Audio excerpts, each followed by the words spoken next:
పురుగుల మంది తాగైనా చావండి, నేను ఇవే ఉద్యోగాలు ఇస్తాను రేవంత్ రెడ్డి చెప్తుంటే పూటొక దగ్గర ధర్నా చేస్తున్నారు. ఏం చెప్పదలుచుకున్నారు రేవంత్ రెడ్డి? పురుగుల మంది మేము చావడం కాదు, ఈ పురుగుల మందులో భాగం వీళ్ళకు కూడా ఉంది. ఎందుకో తెలుసా, మాతో పాటు మీరు ఆ రోజు మమ్మల్ని నిరుద్యోగులతో బస్ యాత్ర చేయించారు.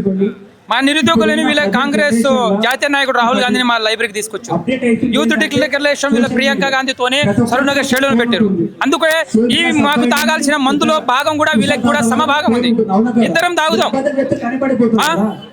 మాకెంత ఉందో మీకంతే వాటా ఉంది, అందుకు ఇద్దరం తాగుదాం. తాగి చూసుకుందాం ఎవరు మందులు తాగి ఎవరు తట్టుకుంటారో, ఎవరు తట్టుకునే శక్తి ఉందో, ఒక నిరుద్యోగగా ఉన్న శక్తి మీకుందా అనేది తెలిసిపోతుంది. మరి తాగుదాం రండి, నేను దానికి రెడీ.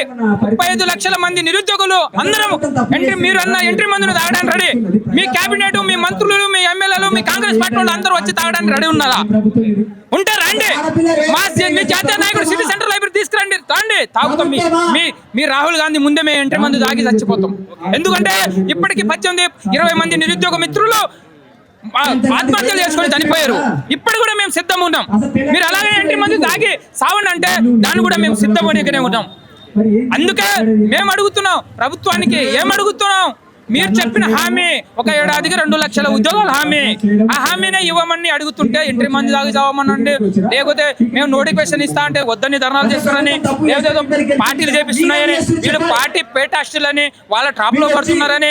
ఏంటి సార్, ఎవరు ట్రాప్ లో పడుతున్నాం సార్? ఆ రోజు మా పక్కన ఉన్నప్పుడు మీరు ట్రాప్ లో పడ్డామా? మీ రాహుల్ గాంధీ టాప్ లో పడ్డామా? మీ రేవంత్ రెడ్డి టాప్ లో పడ్డామా? లేకపోతే మీ ప్రియాంక గాంధీ సరూనగర్ స్టేడియంలో వచ్చినప్పుడు మీ వాళ్ళ టాప్ లో పడ్డామా? లేకపోతే ఆ రోజు నిరుద్యోగులు మిత్రులు బస్ యాత్ర చేస్తే ఆ రోజు మీ టాప్ లో పడ్డామా? ఏం మాట్లాడుతున్నారు సార్? టాప్ లో పడ్డే అంత ఉన్నామా నిరుద్యోగులు? అంత చులకనంగా కనిపిస్తారా? అంత హేళనంగా మాట్లాడుతున్నారా? ఏం సార్ మీరు హేళనంగా మాట్లాడుతారా? మమ్మల్ని కించపరుస్తారా? మేము మీ కొడుకులా కదా? అదే మీ మనోడికేమో పూరీలు అడిగితే పూరీలు చేసి పెడతారు.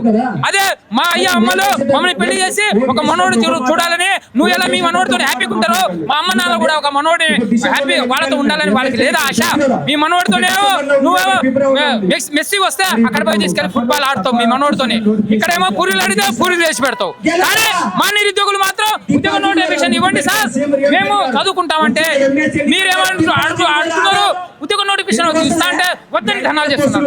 ఇదే కడి పాపం. నిజమైన నిరుద్యోగులు లైబ్రరీలలో చదువుకుంటూ కూర్చున్నారు, వీళ్ళందరూ పేడ్ ఆర్టిస్టులు అని చెప్తున్నారు కదా. మరి ఇప్పుడు పోయి మీరు లైబ్రరీలో లైవ్ తీసుకోండి, లైబ్రరీలో ఉన్నారేమో నిరుద్యోగ మిత్రులు అందరూ ఇక్కడ ఉన్నారు.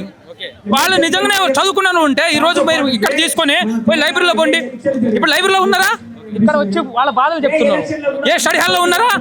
ఇక్కడ వచ్చి ఏ దిల్సునగర్ ఇన్స్టిట్యూట్ లో ఉన్నారా? ఈ రోజు వాళ్ళ సొంతగానే వాళ్ళంతటే వాళ్ళ ఛార్జీలు పెట్టుకుని వాళ్ళే ఈ రోజు వచ్చి కూర్చొని ఎండలో కూర్చొని ఈ రోజు వాళ్ళ బాధని తెలియపరుస్తున్నారు. ఏం అడుగుతున్నాం సార్? మీరు మీ డీజీపీ గారు చెప్పింది 19,000 ఖాళీలు ఉన్నాయి, ఆ 19,000 ఉద్యోగ ఖాళీలు నింపండి. తర్వాత అదే విధంగా మీ నిర్లక్ష్యం వల్ల మీ ప్రభుత్వం వచ్చి 1 ఏడాదికి నోటిఫికేషన్ ఇస్తే ఏజులు అందరికి వచ్చాయి. కావాలా మీ నిర్లక్ష్యం వల్లనే ఏజులు నష్టపోయినారు. కాబట్టి మీకు ఏజ్ రిలాక్షన్ కానిస్టేబుల్ 36 సంవత్సరాలు ఇవ్వండి, ఎస్ఐకి 38 సంవత్సరాలు ఇవ్వండి. మా ప్రభుత్వం వస్తే ఈ జీవో నెంబర్ 46 రద్దు చేస్తామని మీరే ఆ రోజు మాకు హామీ ఇచ్చారు. ఆ జీవో నెంబర్ 46 రద్దు చేసి మీరు ఇచ్చిన 19,000 ఉద్యోగ నోటిఫికేషన్ ఇవ్వండి సార్ అని మేము ఖచ్చితంగా ఈ విధంగా నిరసన ద్వారాకైనా తెలిస్తే మాకు ఇస్తారని మేము అడుగుతుంటే, మీరు గత నెల రోజులుగా దిల్సుఖ్ నగర్ కానీ, చిక్కుడుపల్లి కానీ, సెంట్రల్ లైబ్రరీ కానీ వరుసగా నిరసనలు రాస్తారోకోలు చేసుకుంటూ వస్తున్నారు. ఇప్పటి వరకు గవర్నమెంట్ నుంచి ఎలాంటి స్పందన లేదు. ఇప్పుడు ధర్నా చౌక్ వచ్చి ఇక్కడ ధర్నా చేస్తారు. ఏ విధంగా స్పందన వస్తుంది అనుకుంటారు? ఏం చెప్పొచ్చు? మాకు ప్రజాస్వామ్యం రాజ్యాంగం కల్పించిన ఆర్టికల్ 19 క్లాస్ 1A ప్రకారంగా మా హక్కును మాకిచ్చిన ఏ ప్రభుత్వం అయినా హక్కు ఇస్తేనప్పుడు ఆ హక్కుని ఇచ్చే మాకు ఈ హక్కు రాజ్యాంగం కల్పించింది. ఆ విధంగా మేమే శాంతియుతంగానే అడుగుతున్నాం. ఇప్పటికైనా ఈ ప్రభుత్వం మేల్కొని ఈ విధంగా ఇస్తే ఖచ్చితంగా ఆ రోజులో మీరు మా సిటీ సెంట్రల్ లైబ్రరీకి వాళ్ళ ఉద్యోగాలు ఊడగొట్టండి, మీకు ఉద్యోగాలు వస్తాయి అని మాకు ఆ విధంగా చెప్పారు. ఈరోజు మేమంటున్నాం వాళ్ళ ఉద్యోగాలు ఊడగొట్టి మీకు ఉద్యోగాలు ఇచ్చినాం కానీ మాకు ఉద్యోగాలు రాలే. అదేవిధంగా మేము ఇప్పుడు మీ ఉద్యోగాలు ఊడగొట్టి ఖచ్చితంగా మా ఉద్యోగాలు మీరిచ్చిన హామీని మేము ఫైట్ చేసి శాంతియుతంగానే అన్ని విధాలుగా పోరాటం చేసి సాధించుకుంటాం. లాని పక్షంలో మీరు 34 దాకా ఉంటా అంటున్నారు కదా, 34 కాదు సార్, మీరు ఇంకా 30 సంవత్సరాలు కూడా రాలేరు అని ఒక నిరుద్యోగ నేనే ఈ ధర్నా చౌక్ నుండే హెచ్చరిస్తున్నా. ఎలాంటి స్పందన రాకపోతే నిరుద్యోగుల తరపు నుంచి ఎలాంటి పరిణామాలు చూడొచ్చు తెలంగాణ రాష్ట్రంలో?